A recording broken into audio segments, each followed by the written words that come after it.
Olá, olá, olá. Negros Online.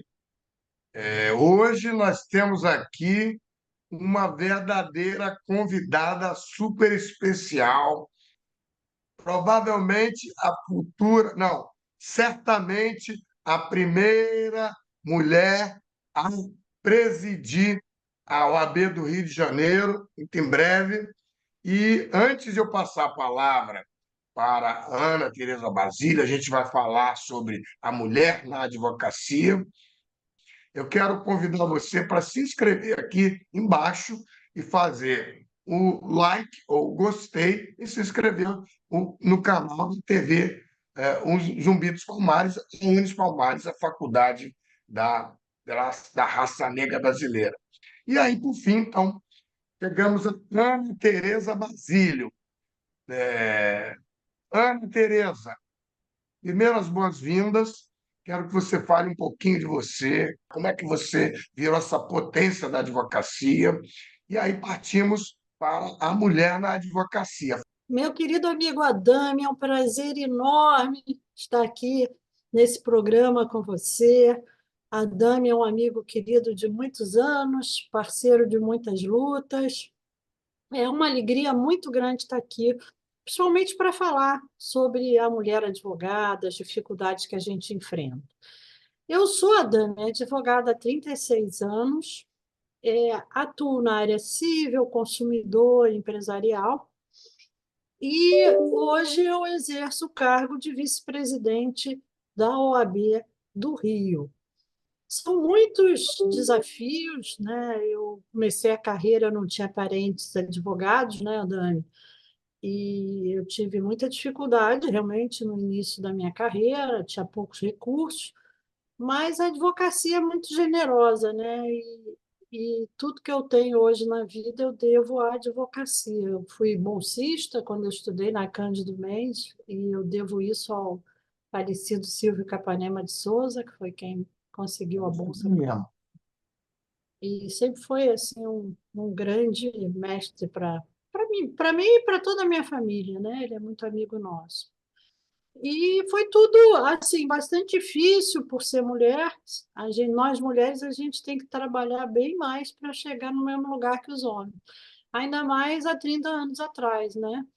Mas deu tudo certo. Eu comecei a estagiar graças a um colega de faculdade que me indicou para uma imobiliária.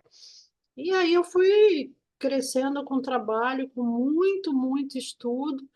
E graças a Deus, nessa profissão maravilhosa, deu tudo certo. E hoje, né, Dani? Hoje a gente na OAB, e você também faz isso. Eu e você, o que fazemos é doar de volta à advocacia o que ela nos deu, né? E aí a gente trabalha para melhorar a vida do advogado, para a gente ter mais facilidade de trabalho, trabalha em prol da sociedade também, porque a OAB a gente sempre tem que dizer, né? Não é uma entidade de classe apenas.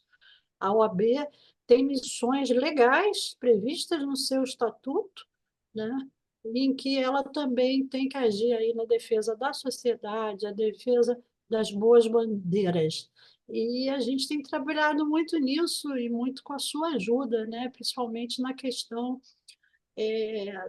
do combate ao racismo, da questão da reparação, que é uma bandeira importantíssima que você sempre levanta, temas muito importantes, assim, temas muito caros a toda a sociedade. E a gente também precisa lembrar que esse trabalho na OAB é um trabalho pro bono, o seu, o meu e o de todos que estão lá, um trabalho pro bono e um trabalho mesmo de doação, doação de tempo, doação do nosso esforço para uma finalidade em comum, que é principalmente fortalecer a advocacia, né, e a advocacia é a base da democracia, né? Então, esse Galera trabalho que não é do direito, quando a vice-presidente fala em pro bono é de graça, viu, gente? é 800. É, a Exatamente. gente tem é muito grande, vai para muitos alunos, muitos estudantes e para o Brasil inteiro. Você acha que o cenário atual da mulher na advocacia ele está melhorando, né? Eu vejo uma melhora assim. Hoje, Adame, aqui na OAB do Rio, nós mulheres já somos 52% dos advogados inscritos, portanto, somos a maioria.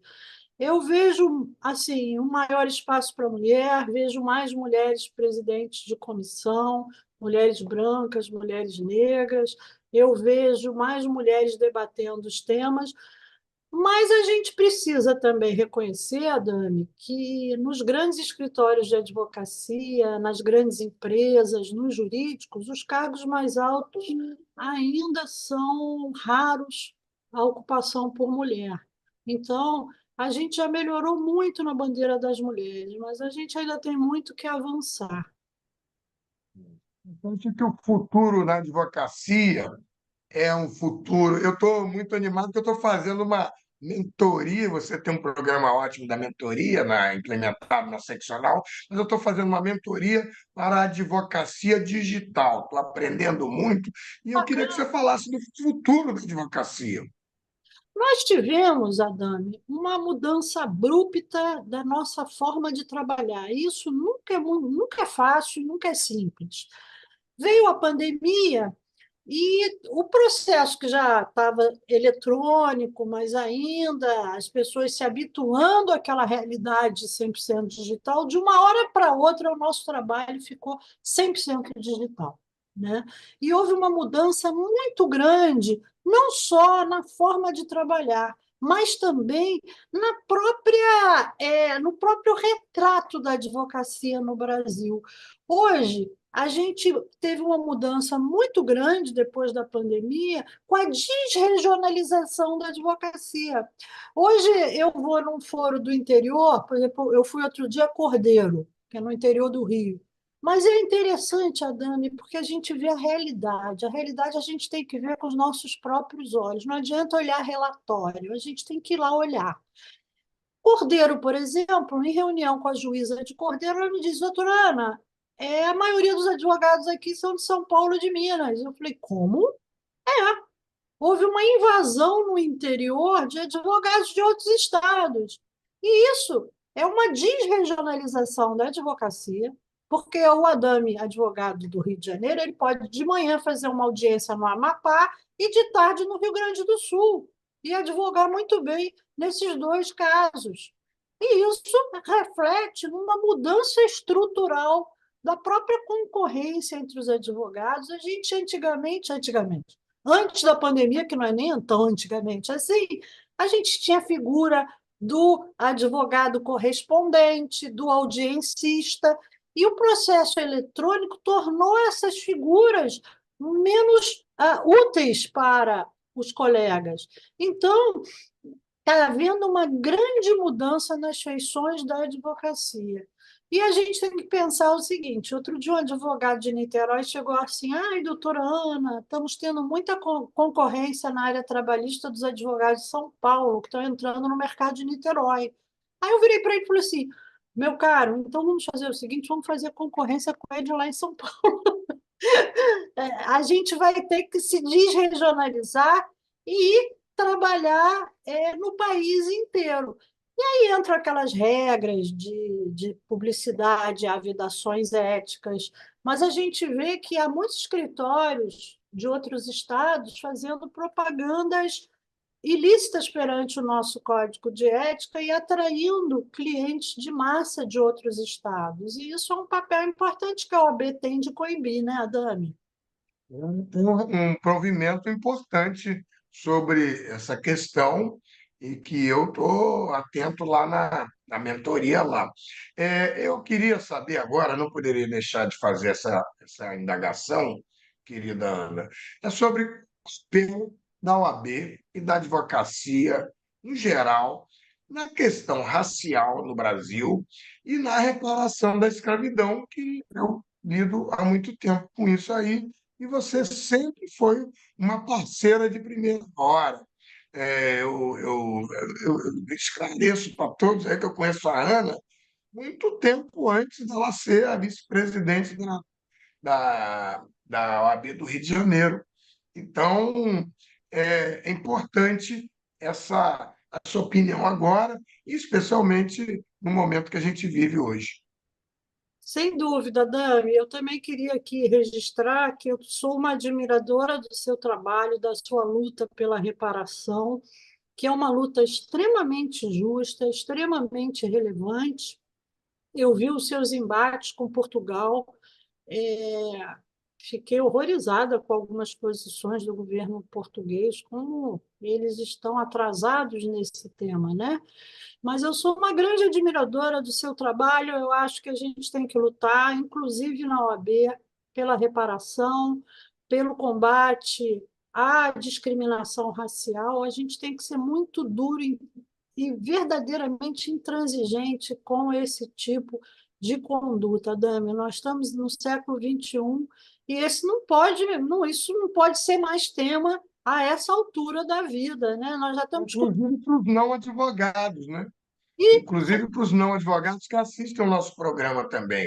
inclusive para os não advogados. E eu acho também, sabe, Adame, que a gente pode, e você é a grande referência nessa área, com certeza, para a gente na Ordem do Rio de Janeiro, e eu acho que a gente pode ter uma estrutura de trabalho, eu acho importante que a sua comissão tenha abertura em universidades para fazer palestras, em escolas, porque, ao fim e ao cabo, a gente está falando de um problema cultural que a gente precisa ajustar. E nada melhor do que a gente falar para os jovens, para as crianças. Eu acho que a ordem, com a sua comissão, você ampliando e a gente criando mesmo agendas mensais de palestras em universidades, em palestras em universidades, mesmo que o curso não seja de direito, curso de medicina, curso de engenharia, eu acho que a gente tem essa missão de plantar tâmara, né? Que pode demorar para colher os frutos, mas eu acho que a gente tem que mudar na base, sabe, Adani? Ana Tereza, e o que a advocacia e aqueles que assistem todo o que ocorre na advocacia no Rio de Janeiro e no Brasil podem esperar das próximas eleições? E falo das eleições da OAB e das eleições também municipais que ocorrerão nesse ano aí. É um tema amplo e estão todos olhando para o que você vai dizer, como você vai se comportar. Outro dia eu fiz uma crítica que o comportamento que se cobra das mulheres é muito menos, é muito mais do que se cobra dos homens. Então, a pessoa tem que estar ali vigiando o tempo todo. Eu queria que você falasse muito à vontade dessa permanente vigilância também, que é para as mulheres brancas, mulheres pretas, mulheres de todos os segmentos raciais. É Por verdade, favor. Adani, é verdade. Mas começando por um ponto importantíssimo que você destacou, que são as eleições municipais que nós vamos ter esse ano.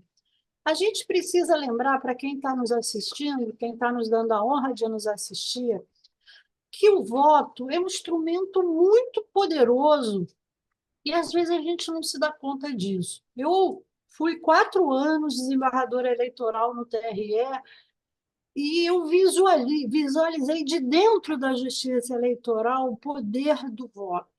E a gente precisa lembrar, Dani, que tanto a participação de homens e mulheres, negros e negras na política, de mulheres negras e brancas na política, aqueles grupos que estão pouco representados nos órgãos de poder mesmo, a gente pode mudar essa realidade com o nosso voto. Não importa se você é de direita, de esquerda, ou se você se alinha com o centro, isso não é relevante. O relevante é que a gente utilize de uma maneira útil o nosso voto. Se eu, Ana Tereza, acho que tem poucas mulheres vereadoras negras, eu vou buscar, dentre as candidatas vereadoras negras, aquela que mais está de acordo com as minhas ideias. Se eu acho que tem poucas prefeitas no Brasil mulheres, eu vou buscar na prefeitura, no município em que eu voto, a mulher que esteja com capacitação, com as ideias convergentes com as minhas para eu votar. Então, é muito importante ao eleitor lembrar que não é chegar na urna e quem mesmo eu vou votar e vota de qualquer jeito. Gente, vamos fazer um trabalho, vamos 5 dias antes das eleições, dar uma olhada em quem são os candidatos, o que está faltando no legislativo. É mulher negra, é homem negro? Vamos procurar pessoas habilitadas, que certamente teremos opções habilitadas, e votar nessas pessoas, porque a gente pode corrigir o que está errado. A gente pode corrigir com voto. E eu diria que na OAB, Adame, é a mesma coisa. Nós vamos entrar em novembro em eleições na nossa OAB. É uma tristeza o número de advogados que não aparecem nas eleições, que não vão votar. E a gente precisa lembrar que a advocacia, quem advoga de verdade, não consegue atuar sem ter a proteção da ordem. Quem é que está livre de ter uma arbitrariedade contra si próprio, de sofrer uma violência do Estado? Eu já sofri, várias pessoas já sofreram, Sofreu. todos nós. Então, a ordem é um instrumento de trabalho para a advocacia. A ordem forte é indispensável a nós, advogados. Não importa se é advogado rico, pobre, mediano, do interior da capital, ela é a nossa força na hora que a gente sofre uma arbitrariedade, que a gente precisa de um auxílio. Então, vamos votar. Olha, se você não concorda com um candidato, vota no outro. Mas vamos exercer o dever cívico que a gente tem e vamos votar. A abstenção, é muito triste ver a abstenção na eleição da ordem. E os colegas precisam realmente ter consciência da importância da ordem para a advocacia, seja ela de que patamar for e seja ela de que atividade for. Só a ordem consegue combater o Tribunal de Justiça, o Ministério Público, a polícia. Só ela tem essa força. Então, não vamos deixar de votar em novembro. Me diz o seguinte, eu não sei, acho que o programa já está se encaminhando para o final. Eu já de antemão quero te agradecer muito o tempo que se destacou hoje aqui para a audiência do Negro Soares, da Universidade Zumbi dos Palmares, né, que tem ampla adesão, mas eu queria deixar os minutos finais para você fazer um grande apanhado do que representa a eleição da primeira mulher na Ordem dos Advogados do Brasil. Isso é uma coisa inédita, em 80 anos a gente não teve, sei que vai mudar as mulheres de todas as cores. Isso é uma coisa muito importante. Eu irei oportunamente me inscrever, me candidatar à ordem. Nunca houve uma mulher presidente no Rio de Janeiro, o que também é assustador, né, Adame? Como é que pode? Desde a criação da ordem, nunca uma mulher foi presidente no Rio de Janeiro. É surreal essa realidade.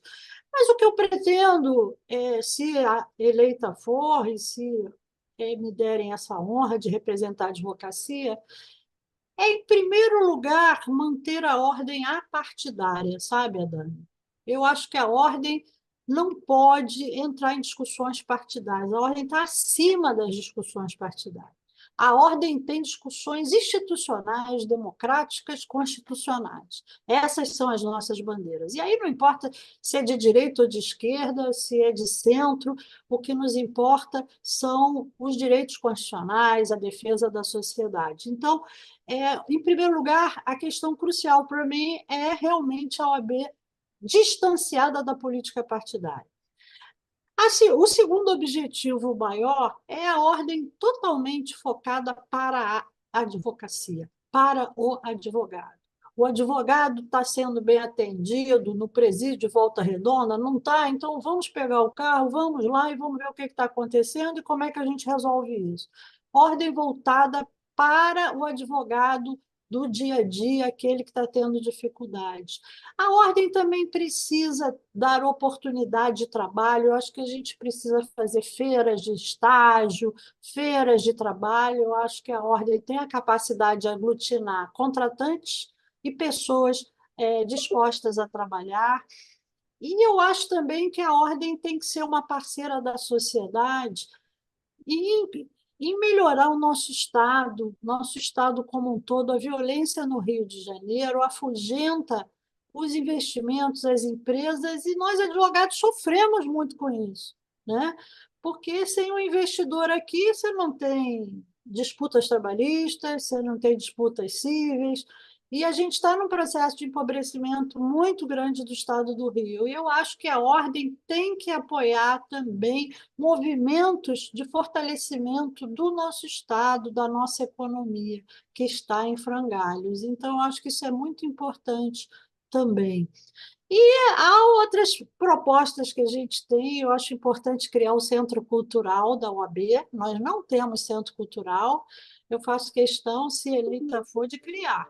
E eu faço questão também que você faça uma exposição lá sobre um dos temas das suas comissões para a gente lançar esse Centro Cultural da Advocacia. Eu quero fazer exposições também artísticas de advogados, fotos, quadros, música.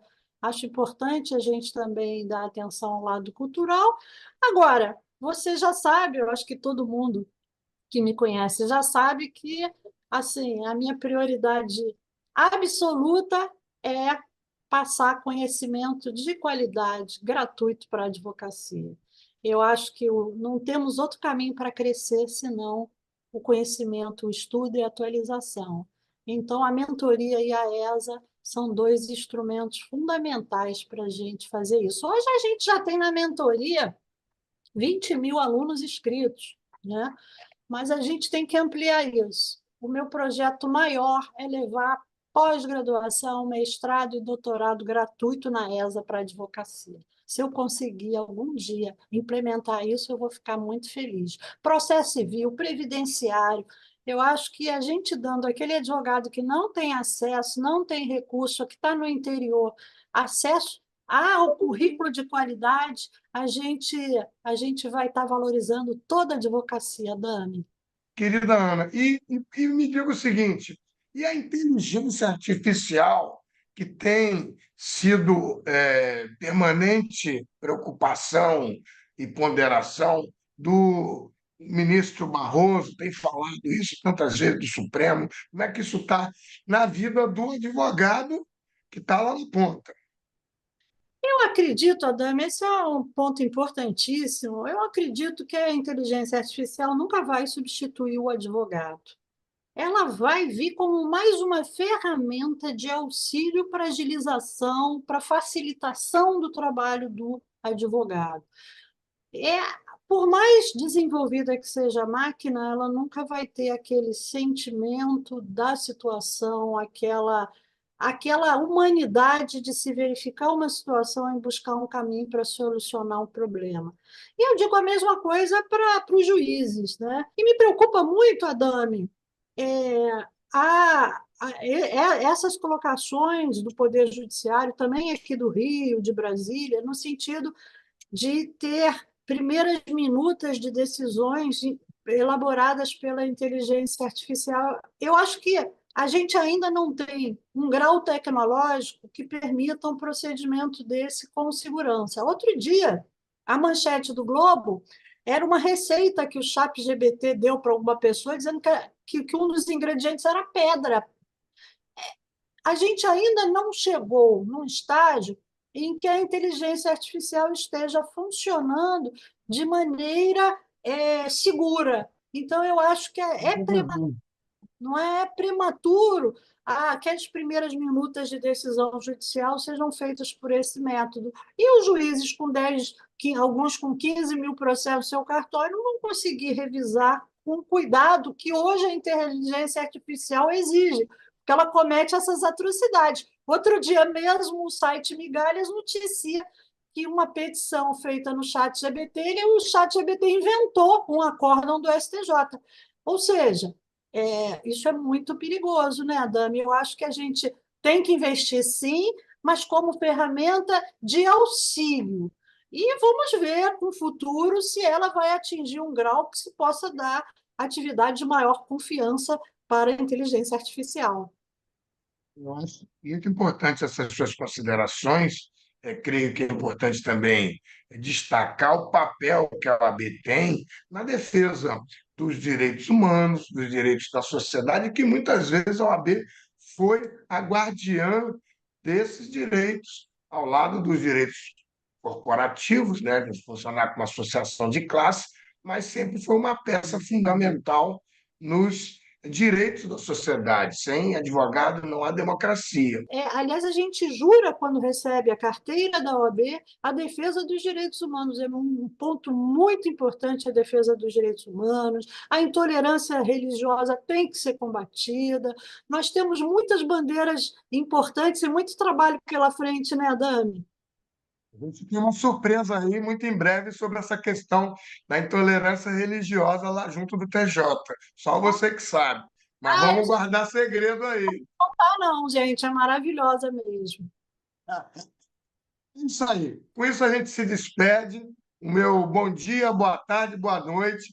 Estivemos hoje aqui com a duas vezes vice-presidente da OAB do Rio de Janeiro, Ana Tereza Basílio, uma advogada de sucesso, competente, né, que está aí, né, muito provavelmente será a primeira mulher a presidir, porque a gente só vê gente apoiando, satisfeito e feliz. Então, acredito que essa profecia vai se cumprir muito em breve, e eu já queria agendar a primeira entrevista então da futura presidente, um programa Negros Online, que a gente vai estar aqui torcendo por você. E também, gente, se isso acontecer, em janeiro estarei eu e a Dami fazendo aqui uma live para você. E a Esperança Garcia na sua posse lá. Amanda!